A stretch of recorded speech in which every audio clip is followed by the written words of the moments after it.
Hello everybody and welcome back.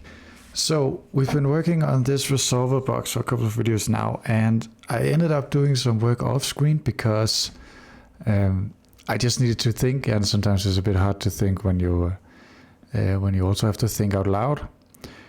And I was feeling kind of stuck, so I needed some time to kind of think on my own. I don't think I did too much, but let's just go over it here. I have the commits here on the GitHub repository, which there should be a link in the description if you want to look at it. But let's just go over it and see what I actually did. So some debugging doesn't matter here. I also just use the ID for something, and this one I just stopped out for now. And basically this is the core thing that I did. The idea is that I needed to rethink how I was doing it, how I was resolving things, and it's basically in this function resolve expression where the difficult things happen. So I think that I actually changed it a little bit from this implementation or these changes. So let me look here as well. That's in the expression, doesn't matter, interpreter. Yeah, so basically let's just look at the newest. It's a little bit easier. Now, basically, I want to, like for every expression I try to resolve, I want to go as deep as I can before I choose the expression that I'm actually like resolving the distance for. So what I mean is, let's say we have an expression like this. Now we need to resolve this because it involves a variable I, and what you can do is you can store the resolve distance for this full logical expression. So I put parentheses on about it. So you can let's say take ID and store resolution distance. That's like the resolution distance. If you don't remember, it's how many scopes we have to go out before we find the I that's defined. So the point is that I'm struggling to think of an example right now.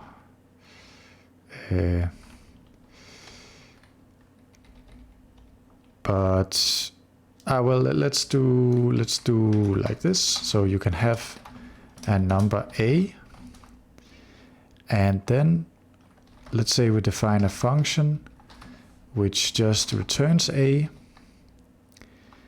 So obviously this A should refer to this A, but then we can define an inner scope where we say, okay, A is now equal to 1 and B is equal to the result of the function. So when we call this function, we need to be very careful about which A we're referring to. And yeah, that's basically the whole point. I'm actually a little bit curious about what this would give, because the way we wrote it, I'm not entirely sure that this would work. So actually I'm going to we need this one. I'm going to copy it, and I'm going to, let's not do it like that. I'm going to make a test case, and let's call it, it's a very inventive name, but let's call it resolve for. The test is this.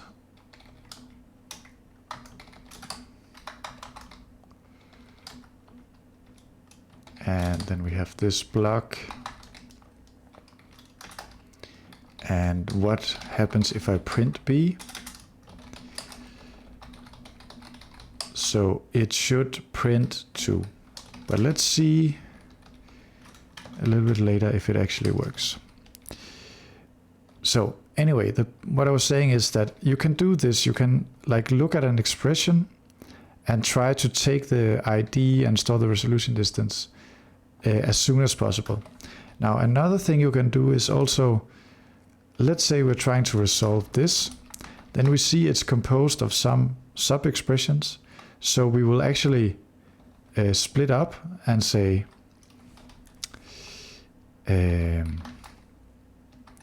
look at I and try to resolve, and look at 3 and try to resolve. Of course this is trivial because you don't need a resolution for a literal value, but you get the point. And it's this latter approach that I've gone with, because when you do this kind of thing where you try to like resolve as soon as possible, if that makes sense, then it becomes a little bit tricky when you have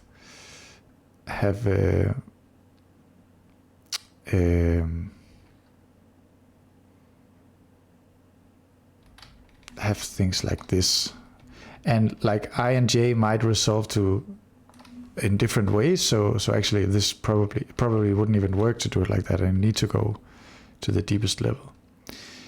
So I'm actually already spotting something I think is a bug, which is this thing. But let's see if it... No, I mean, it looks like a bug to me. So based on what I just said, let's say we have a variable. Actually, we want to resolve that, which is with its own ID. And if we have an assignment,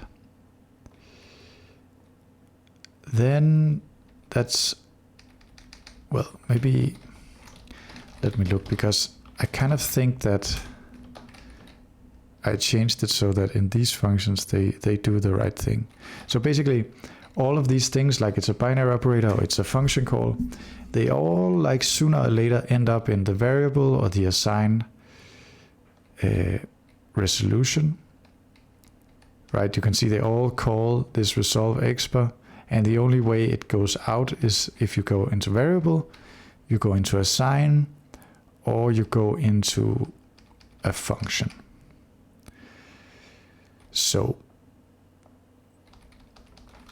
let's see what happens when you try to resolve a variable.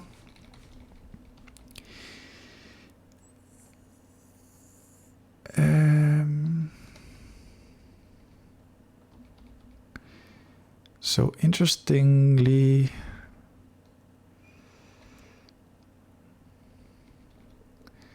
actually, let's look at the...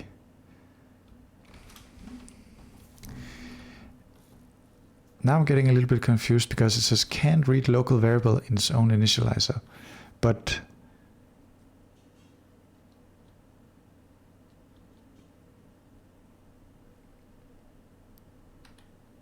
I don't think this is right. I don't think this is right.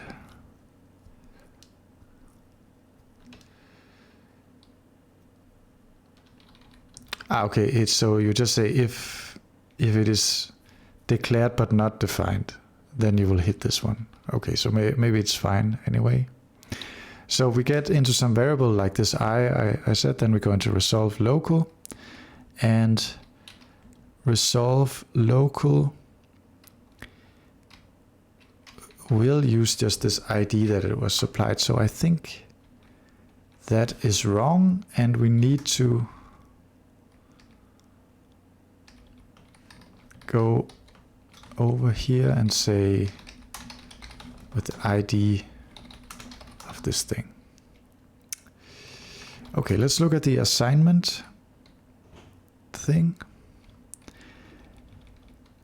So it tries to resolve the right hand side, so let's assume that works, and then it goes into resolve local with again some random ID, and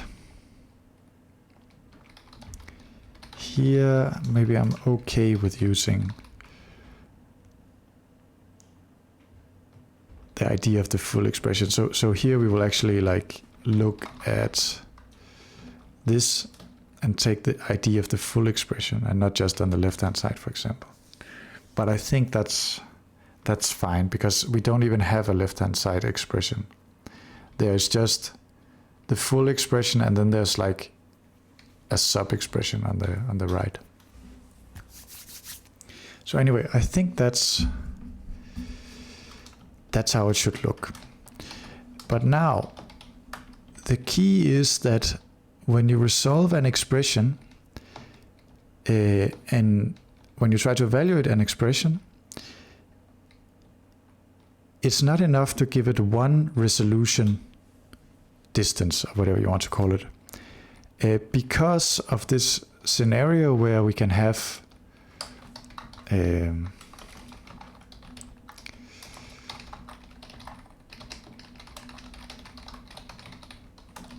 like basically if you have two variables in an expression, then they may just need different resolution distances. So for a given expression, you cannot just give one distance. So I've changed it. So instead of a distance, we give it this data on the resolution distances. And then I basically go through and unless I'm in a variable or an assignment, I just pass this locals on to the next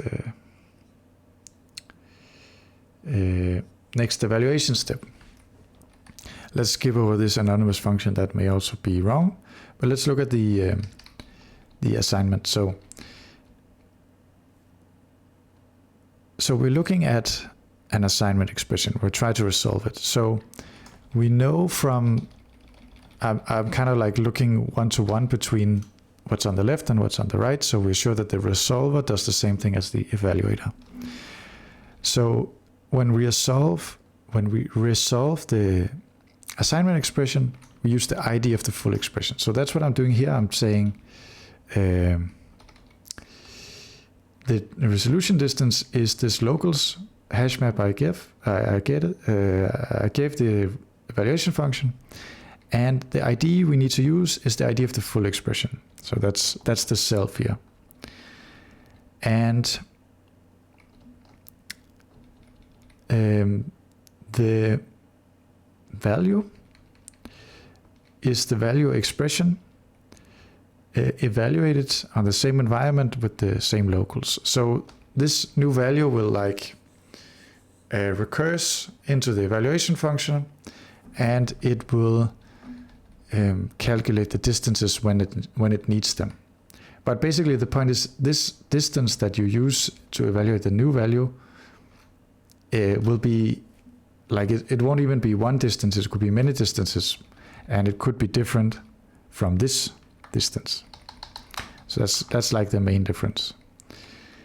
And then we try to assign at some distance,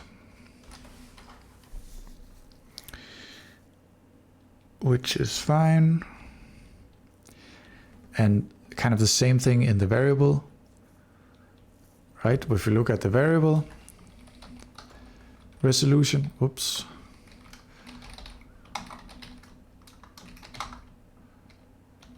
Here we are. Then when we try to resolve a variable expression, we just use the ID of the full expression again. So that's what happens over here again. We use the ID of the full expression. Let's try to look at something like this one. So this one is wrong. It should be get ID, I'm pretty sure. But let's look also here how we do it. Maybe the logical, I think the logical I remember to do correctly, yes. So logical, there's two logical operators, there's OR and AND, but let's just start with OR. So the left is evaluated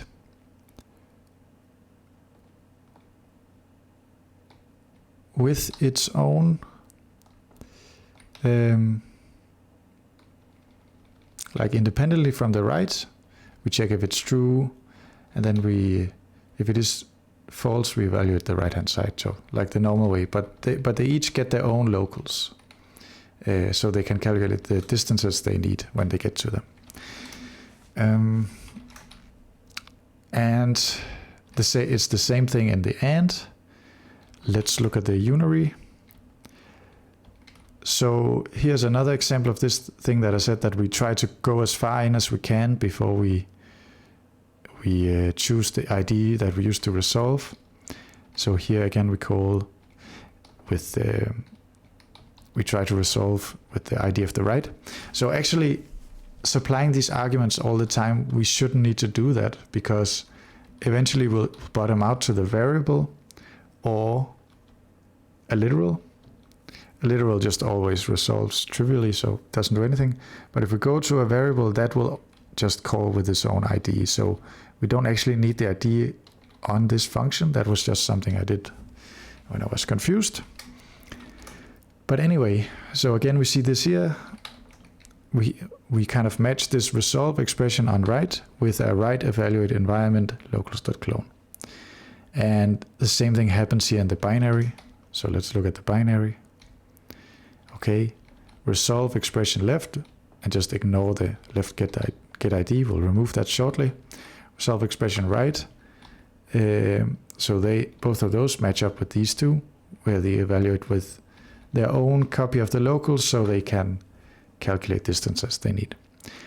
So that's kind of where I'm at right now.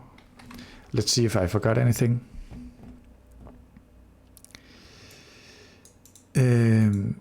Yeah, I guess we can also look in the interpreter. So one thing I did was this get distance function. I removed that because now the expressions themselves will get the distance when they need it. And you can see here, instead of evaluating with some fixed distance, I now just evaluate it, like call the evaluate function with the copy of the locals, like the resolution distances that the interpreter has. And that happens again and again here. So that's more or less it. I hope it kind of makes sense. Let's see if it still runs. Yeah, now you can see that like this is not used. So we can remove it. Let's actually just, let's keep it, because let's keep it. Let's try to run some tests. Now this will run all the tests, so I'm sure something will fail, but that's what we're here for. Yeah, so something failed.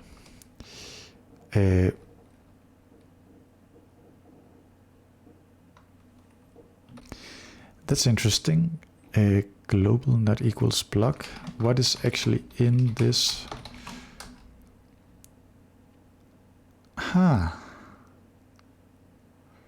Yeah, so this is like clearly a resolution problem.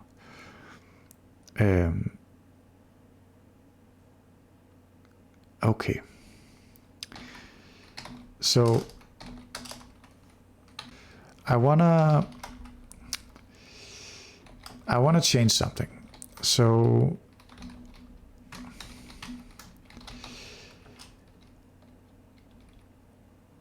basically, like what I would like to do is I want to say run test cases font scope. Just run the test like that.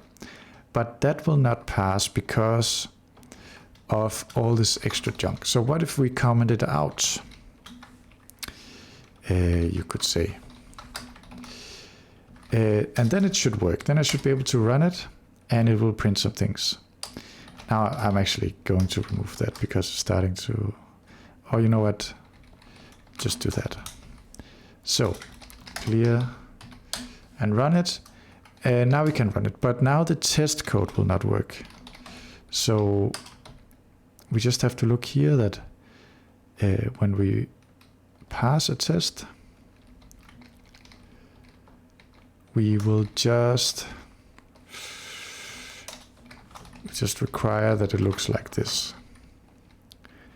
And then here we get the expected output. And basically, I want to remove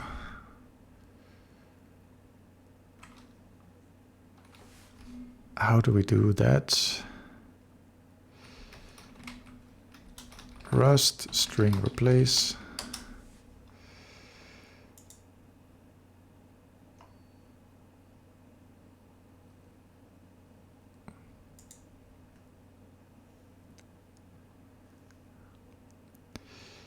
Replace range.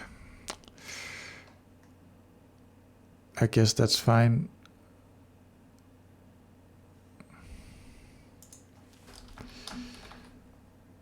So let's say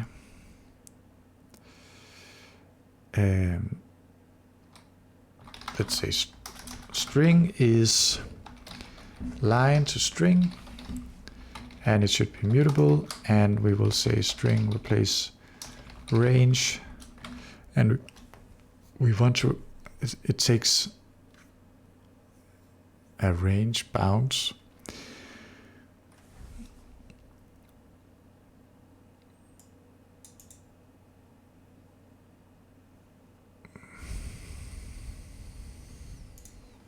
Oh, you know what?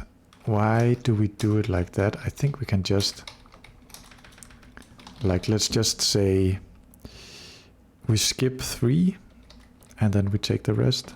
Can we do something like this?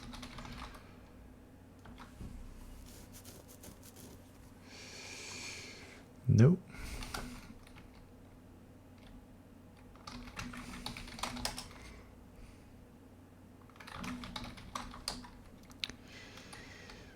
Okay.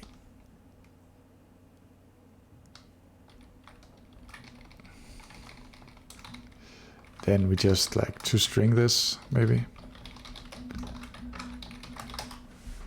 Yeah, that works. Now we have to, unfortunately, update all the tests so they look like this. Okay, so I didn't do it for everything. I just did it until it reproduced this error here that we had in font scope. And honestly, it's like kind of borderline at the point where you would just write a script to update all of them, but I cannot be bothered with that right now. Okay, so this one is clearly not resolving correctly. So let's try to get it to work. I'm gonna close these buffers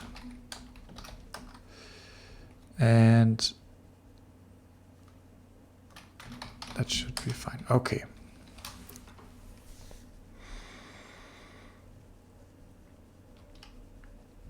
So what happens? How do we resolve a call? We take the callee, which in this case is, just put this down here for good measure. Okay, so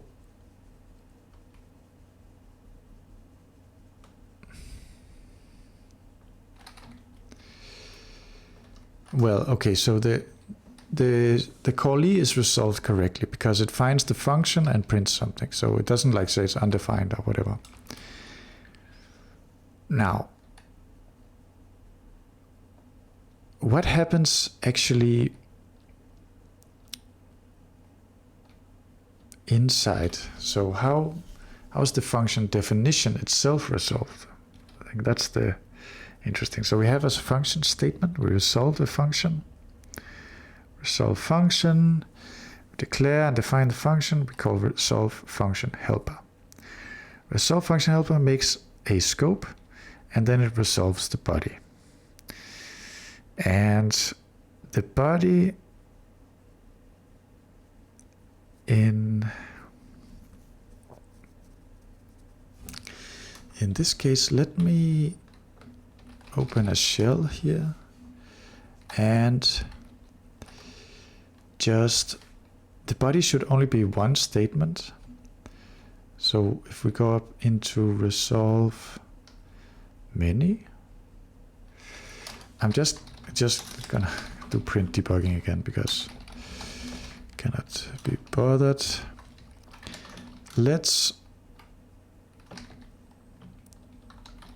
it doesn't. Let's do this, and no, this. And now let's try to run this one. So, okay, it goes in here 3 times. Does that make sense? So it sees that there's a block, or well, rather it gets a list that contains the block. And that's passed to resolve many. So that's one hello. Then it goes into the block, it sees one state. Yeah. So when it goes into the block, it sees the function declaration. That's one more hello. And when it goes into the function declaration, it sees the print, which is one more hello. So 3 hellos. Very good. Now we then get a print expression. And that goes into this function.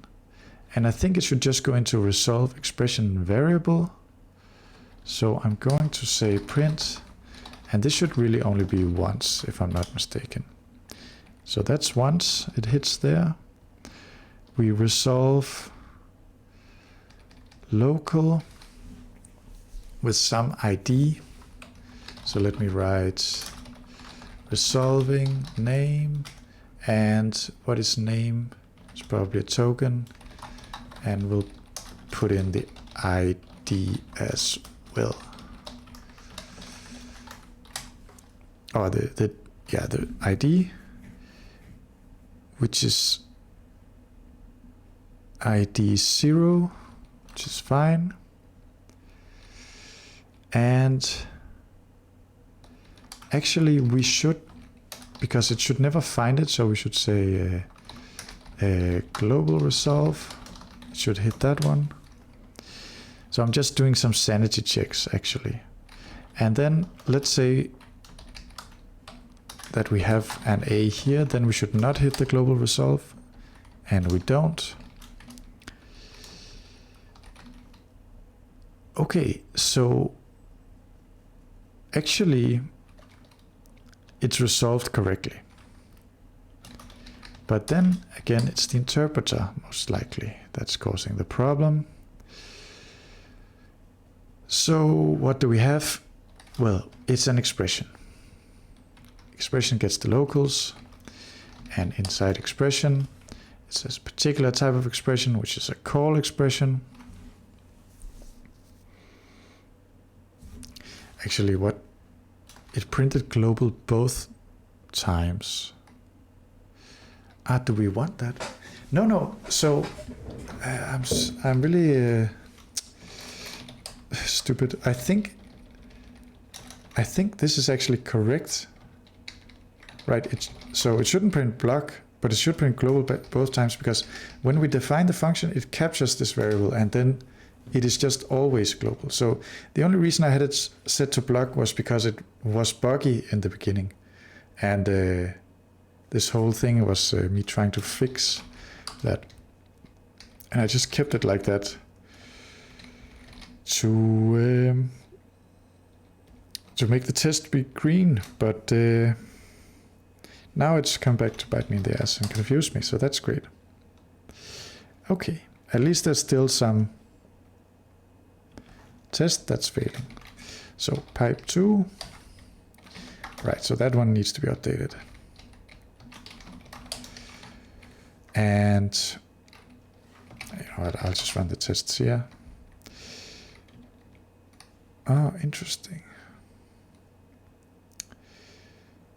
3 doesn't equal 4. Because the function definition is wrong. Pipe 3. I think we got it now. I really think we got it now. Fun, return nil. Okay, so I guess you get the point now, and I'll do the rest off screen. Okay, now all the tests pass. I've updated the remaining test cases to have this new syntax, so we can also run them like this. Yeah, this is great. This is really great. the resolver works. We have all these tricky cases.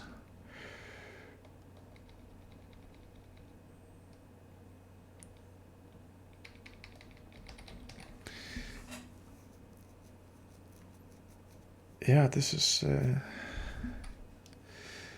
is great. So now this really needs some cleanup. I want that space. And the first cleanup it needs is to remove this unused variable.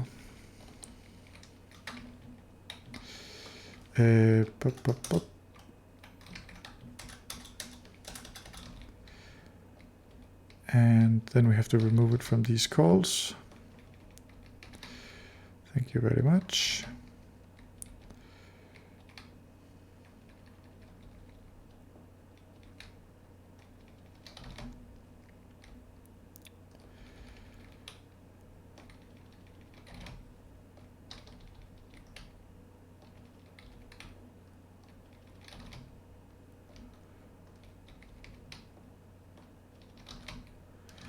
And let's run the tests again.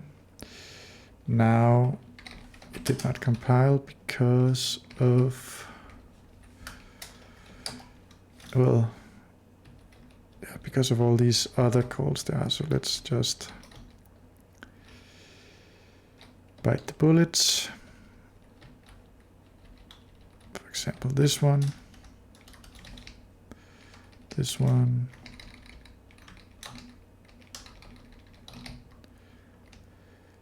this one.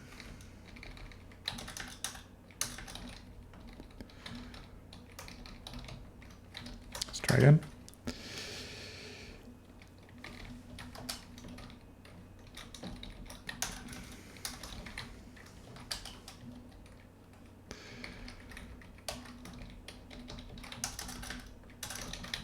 And I think we have it. Okay. Amazing. This resolution business was very difficult. Like compared to the other things in the book, it took so long to get through.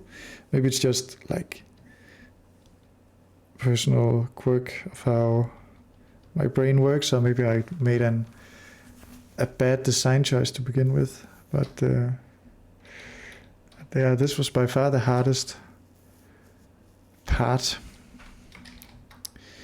But I think this idea of going, like this idea that we have here, going as deep as possible into the expression tree before we resolve, that was really what made it work. So I don't know. I think that's a decent video length. So I'll see you in the next video where we finally start looking at the next step in the book. But I just want to reiterate that I think in the last video, maybe, we defined the pipe operator. So we can do things like, well, we can't do things like that, but we can do things like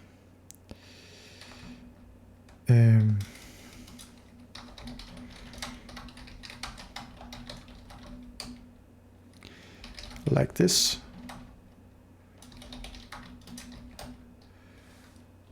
So that's pretty cool. Really like the pipe operator.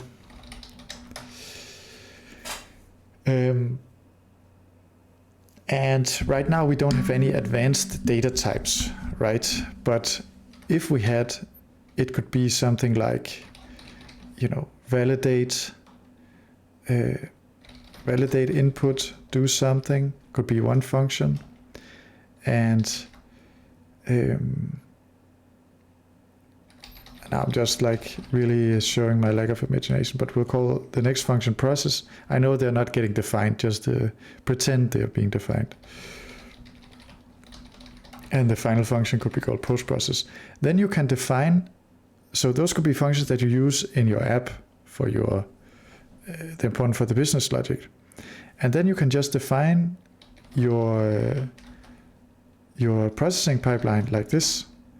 You take the input, you validate it, then you process it, and then you post-process it. And that's what I really like about the pipe operator, that you can write things in this like left to right style, so it matches the way we write normal text. And I think it just makes for a very readable code when you have to define pipelines like this. But anyway, that was the previous video or something like that. So if you want to see exactly how it worked or you don't remember, you can go back and look at that. But yeah, that's it for this time. Thanks for watching.